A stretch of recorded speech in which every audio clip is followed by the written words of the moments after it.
Hi. Hi. When you play something like The Sims, the player is actually the one building the rule set. I'm giving the player a toy, and the player is turning it into a game. It's almost magical. As a designer, you're actually dealing with two computers. First, the electronic one sitting on the table in front of you, but more importantly, the player's imagination, the player's brain.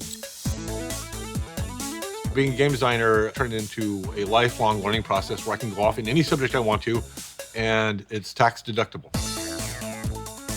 I'm going to expose you to a number of fundamental concepts about game design. I want to dive deep into the psychology of the player, the mental modeling that goes on, how to build emergence, surprise, and to try to predict what's going to motivate players and pull them in. You can take almost anything and make it a fascinating interactive experience. When you watch somebody play a game, most of what they're doing is failing.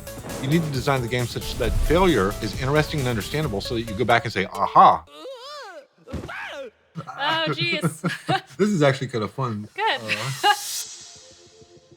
Games and film have a very different emotional palette. Film is totally based upon empathy. You can look at characters, and they're happy, we feel happy.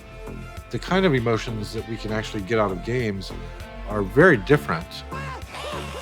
Things like guilt or pride, teamwork. A lot of that is based upon agency. As soon as you take that away from the players, it's kind of like being in a movie theater where all of a sudden the screen goes black.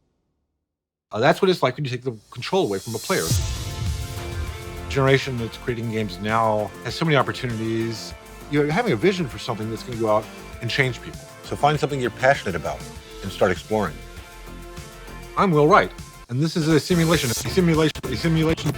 of my MasterClass.